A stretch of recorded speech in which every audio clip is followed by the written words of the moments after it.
किसान को एक पोता इंजीनियर बनने को क्या लाग रही है यार? अच्छे लाग रहे थे।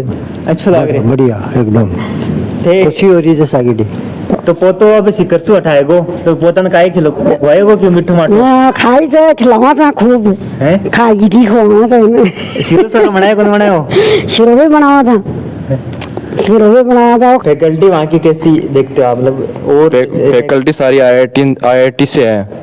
मैट्रिक्स की पूरी फैकल्टी आईआईटी एनआईटीएन से है, सारे टीचर्स। अनुभव भी बहुत ज्यादा है। हाँ, कई टीचर्स तो 20-20 साल तक का अनुभव है, 15-20 साल का। यानी कि आपकी उम्र नहीं है थी तो हाँ। तो जैसे मैट्रिक्स में हमारे पोते ने नाम रोशन किया है तो मैं धन्यवाद देना चाहता हूँ मैट्रिक्स कोचिंग सेंटर को कि वो सीकर में अपना नाम रोशन कर रहे हैं और इसी प्रकार से आगे बच्चों को अध्ययन करवाते रहें और नौकरी जॉब दिलाते रहें। उनके संस्कारों का हम अनुपालना कर रहे हैं। हमारी तीसरी पीढ़ी भी उस संस्कारों के रूप में चल रही है। नमस्कार, राम राम। आप देख रहे हैं राज सच, मैं राहुल बिड़ल। मैं अभी खड़ा हूँ सीकर के बराल गांव के अंदर। आप मेरे पीछे देख पा रहे हो, ये परिवार है, एक बड़ा संयुक्त परिवार है। घर इस तरह से बनाया गया है कि परिवार को जोड़ा गया है। और मेरे साथ में मौजूद है एक वो लड़का जिसने परिवार का नाम रोशन किया है। श्रेयांश नाम का लड़का है। इसने जेई एडवांस में है क्वालिफाई किया है और अपने परिवार का है नाम रोशन किया है। और आज परिवार है बहुत ज़्यादा खुश है, परिवार खुशियाँ मना रहा है। तो दादाजी भी मौजूद है, इनकी दादी भी मौजूद है, छोटे दादाजी, पूरे 3 तो दादाजी मौजूद है। इनके पापा जी है जो टीचिंग लाइन में है, वो अभी जनगणना में लगे हुए हैं तो बिजी थे। तो हम इनसे बात करते हैं। क्या नाम है आपका? श्रेयांश मुंड। श्रेयांश मुंड। कैसा लग रहा है? अब तो बढ़िया लग रहा है। थोड़ा जोर से बोलो। इंजीनियर बन के तो बढ़िया लग रहा है अब। इंजीनियर बन के बढ़िया लग रहा है। श्रेयांश, आपने कहाँ से तैयारी करी? मैंने सीकर की मैट्रिक्स कोचिंग से तैयारी की है, 11-12 दोनों फाउंडेशन। अभी कौन सी रैंक आई है आपकी?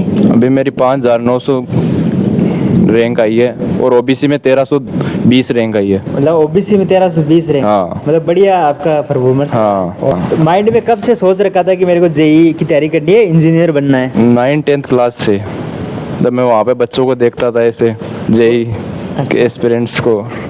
तो आपको उनसे इंस्पायर होके आपने जेई का रास्ता चुना है? हाँ।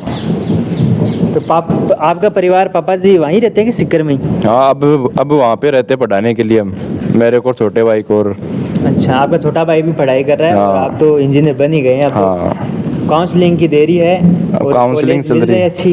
हाँ, काउंसलिंग चल रही है जेई की, एडवांस की। तो जी हाँ, जैसे हम बात करें वहाँ की टेस्ट सीरीज कैसी थी मैट्रिक्स की? टेस्ट सीरीज हर 21 दिन से टेस्ट लगता था, रेगुलरिटी थी पूरी। वो परफॉर्मेंस को एनालिसिस करते थे पूरे सही ढंग से एकदम, और पूरा ऐसे गाइड करते थे। टीचर्स भी बहुत अच्छे थे और पूरी फैकल्टी सपोर्ट करती थी। अच्छा, बात करें डाउट क्लियर की।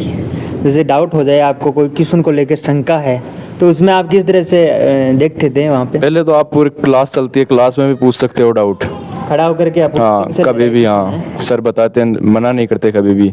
और फिर लैब होती है, मैट लैब, आप उसमें भी जाके कभी भी देख सकते हो, डाउट क्लियर कर सकते हो अपने। और वहाँ भी नहीं होते तो सर रोज़ रहते हैं डाउट काउंटर पे, डाउट काउंटर लगते हैं रोज़, उनका शेड्यूल होता है रोज़ का, तो आप वहाँ पे भी डाउट क्लियर कर सकते हो। चलो हम थोड़ा सा आपसे बात करके इनसे करके बाद में आपसे बात करते हैं। दादाजी, क्या नाम है आप लोग? परसाराम जी। तो पोतो है इंजीनियर बन गो, मतलब इंजीनियर बनना मतलब एक बड़ो पढ़ाई करनी पड़ा है, बड़ी मेहनत करनी पड़ा है। किसान को एक पोता इंजीनियर बन गो क्या लाग रही है यार? अच्छे लाग रहे थे। अच्छा लाग रहे, बढ़िया एकदम थे। खुशी हो रही है सागिडी। क्या करो थे? मैं खेती को काम करा था। खेती को काम करो? हाँ। तो लाडलो छोट क्यों है या वो पोतो है लाडलो? तो दोनों लाल लाई जी तो ताके ना और रहते को ज्यादा नहीं, दोनों ही रहता मांगन तो और भी ज्यादा ही रहता। दादी जी भी साथ में मौजूद है। हाँ। दादी जी, पोतो इंजीनियर बनगो है कना ठापड़े था? मैंने थापड़ गो तो कर्नाटक कोई बढ़िया जना बने तो कौन फोन करे था कि भाई आप लोग छोरो? फोन तो बेटो ही करिए तो शीशराम काय कियो शीशराम जी? कहते इंजीनियर बन गो तो भी इंजीनियर बनगो।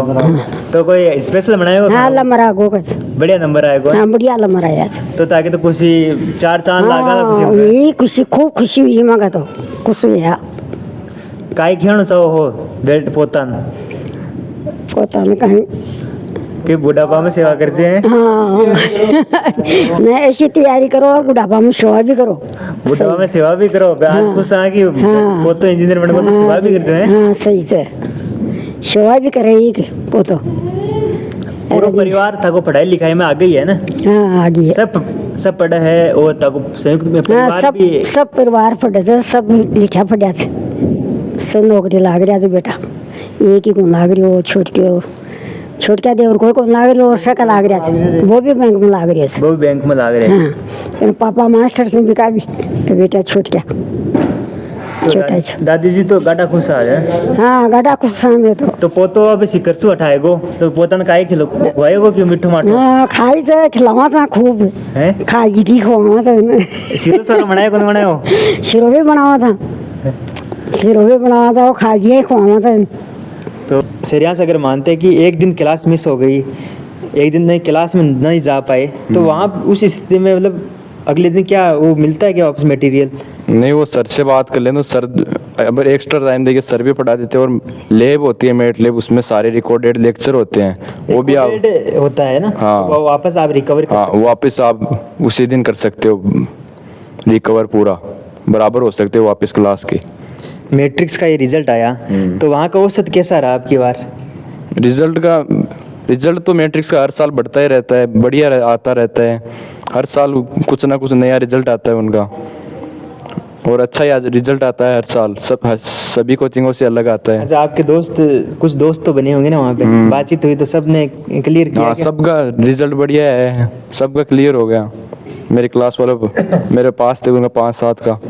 अच्छा कभी भविष्य में मान लीजिए आप पढ़ाई कर रहे हो वहाँ पे तो कभी डिमोटिवेट हुए हो कभी ऐसा समय आया हो आपके साथ में कि मेरे से नहीं होगा कि बड़ा मुश्किल होता है ना ये दौर कैसे मैनेज किया अपने आप को एग्जाम आ रही है। वो टीचर्स मोटिवेट करते रहते हैं घर वाले मोटिवेट करते हैं। सबसे ज़्यादा किसका सहयोग मिलता है परिवार माता का या पिता का वहाँ पे रह के। माता पिता का ही मिलता है सबसे ज़्यादा तो पापा गाइड करते रहते हैं कि ये को ऐसे करना है। हाँ पूरा सपोर्ट करते हैं घर वाले भी कोचिंग वाले भी फैकल्टी मेंबर पूरे। फैकल्टी वहाँ की कैसी देखते हो आप मतलब और फैकल्टी सारी IIT से है मैट्रिक्स की पूरी फैकल्टी IIT NITians है सारे टीचर्स। अनुभव भी बहुत ज़्यादा है। हाँ कई टीचर्स तो 20-20 साल तक का अनुभव है 15-20 साल का। ये मैट्रिक्स की बात कर रहे हैं ना। हाँ मैट्रिक्स के टीचर का 20-20 साल का अनुभव है। हाँ। यानी कि आपकी उम्र नहीं है थी तो आपको बेस्ट मिला इस बार है। तो मैट्रिक्स के बारे में मतलब कहाँ सुना आपने।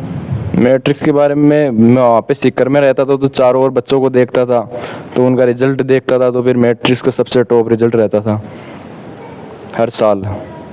अच्छा सीकर में शिक्षा का मतलब बड़ा कंपटीशन है। हाँ। बड़े इंस्टीट्यूट है बड़ी संस्थाएं हैं तो मैट्रिक्स को चुनने का मतलब क्यों खास है अलग क्यों है जो आपने चुन लिया उसको। अलग इंफ्रास्ट्रक्चर अलग ही था उनका रिजल्ट भी अलग ही आता है सबसे अच्छा रिजल्ट आता है। वहाँ बच्चों के साथ रह के मैं जो अनुभव किया उसके बाद में मैंने मैट्रिक्स को सुनो। अब आप क्या कहना चाहोगे आपकी उम्र के लड़के हैं जो कोई लोग मौज मस्ती में चले जाते हैं अलग ही फील्ड में चले जाते हैं और आप इंजीनियर बन गए तो उनको क्या कहना चाहोगे जिस आप इस उम्र में हो तो।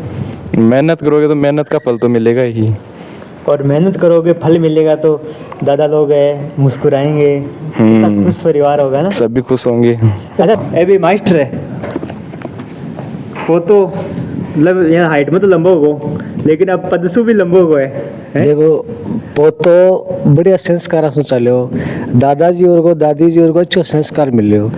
मैं 4 भाई हाँ 4 का 4 लड़का है 3 बड़ा भाई का गवर्नमेंट जॉब में है एक टीचर है टीचर का ये लड़का है श्रेयांश और दूसरा वो फौजी है और ये उसका लड़का भी आर्मी में जाने चाहता है ये भी 5th क्लास में पढ़ रहा है और इसकी इच्छा है कि मैं भी आर्मी में ज्वाइन करूं और उससे छोटा वाला रेलवे में है और जो मेरा 4थे नंबर का लड़का है वो प्राइवेट जॉब में है गोल्ड लोन के कंपनी में काम करता है। लाइन लाग रही है बढ़िया हमारे माँ बापों के जो संस्कार थे वो बढ़िया थे और उसी संस्कार की बदौलत हम आगे बढ़े और हमारे जो औलाद हैं, हमारे जो पुत्र हैं वो भी उसी संस्कार के रूप में आगे बढ़ रहे हैं, और हमारे पोता तीसरी पीढ़ी जो है वो भी हमारे संस्कार उसी चल रही है। संस्कारों को फर्क है, संस्कार चौका मिल जाए, नौकरी पक्की है। और हमारे चारों भाइयों में अच्छा कॉम्बिनेशन है। हमारा संयुक्त परिवार आप देख रहे हो, ये चारों भाइयों की शिशुरी हवेली है, और इसी में रहकर हमारे बच्चे आगे बढ़ रहे हैं। इसी में शिक्षा और शहर से जुड़े, शहर से एक बार जुड़े। कहूँगा कि थोड़ा इनकी हवेली को दिखाया जाए, मतलब बड़ी हवेली है। ये हवेली का मान रेबा को मजे कुछ अलग ही होता लो। हाँ, और दूसरे व्यक्ति को पता नहीं लगता कि ये अलग है या एक ही संयुक्त परिवार। तो हम संयुक्त परिवार के अलग रहते हुए भी संयुक्त परिवार की तरह रहते हैं। कोई भी छोटी सी बात हो जाए सब एक जगह जाओ। एक ही आदमी हमारा मालिक होता है, वो जैसा निर्णय करता है वही स्वीकार होता है। चारों भाइयों में जो बड़ा कर लेता है ना, वो सबके मान्य होता पीछे है। सब पीछे पीछे हाँ, होता है। सब एक दूसरे के पीछे चलते हैं। मतलब है थे टीचर लाइन में हो, जी एक अलग फील्ड में गए बेटो पोतो जी। तो और भी जगह पोता है बेटा बन के टाबरन के खे बचाओ थे। मैं तो यही कहना चाहता के हूँ, तौर पर। शिक्षक के तौर पर मैं कहना चाहता हूँ कि बढ़िया संस्कार के साथ बढ़िया इंस्टीट्यूट में एडमिशन लेवें, और बढ़िया अपने माता पिता के साथ रहकर उनकी जो भावनाएं हैं, दादा की, दादी की, माता और पिता की, उनके संस्कारों के रूप उसके साथ रहकर बढ़िया अध्ययन करें, और बढ़िया कोचिंग सेंटर ज्वाइन करके अपने भविष्य को उज्जवल बनाएं। अच्छा पोतो जैसे मैट्रिक्स में हमारे पोते ने नाम रोशन किया है, तो मैं धन्यवाद देना चाहता हूँ मैट्रिक्स कोचिंग सेंटर को कि वो सीकर में अपना नाम रोशन कर रहे हैं, और इसी प्रकार से आगे बच्चों को अध्ययन करवाते रहें और नौकरी जॉब दिलाते रहें। धन्यवाद के पात्र हैं आज कोचिंग सेंटर मैट्रिक्स। तो ये थी हमारी एक बड़े परिवार से बातचीत। श्रेयांश ने अपनी जो सफलता की कहानी थी वो हमें बताई, किस तरह से इन्होंने तैयारी करी वहाँ रह कर के, और अपने आप को किस तरह से मैनेज किया कि आज इंजीनियर बन गए। और इनके दादा है, 3 दादा तो यहाँ पर मौजूद है, एक दादा कोई बाहर नौकरी करते हैं। तो इन्होंने पूरी बातचीत बताई। दादी ने भी है पोते को हलवा खिलाया है, और दादी भी आज मुस्कुरा रही है, खुश है, और वजह है श्रेयांश। और इनकी जो पीढ़ी है, पीढ़ी दर पीढ़ी है, ऐसे ही नौकरी लग रही है।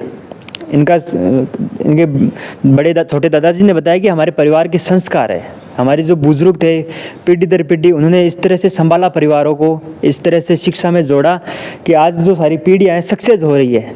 तो ये परिवार है, एक और भी परिवार है, और भी जो लोग हैं उनके लिए एक प्रेरणा का परिवार है। ये प्रेरणा देता है परिवार, मोटिवेशन देता है दूसरे परिवार के लोगों को कि आप भी एक साथ जुड़ करके, एक साथ इस तरह से रह करके है अपने बच्चों को, अपने पोते को, जो भी है आपके छोटे बच्चे, उनको सक्सेस कर सकते हैं। तो बड़ी रोचक कहानी है इनकी।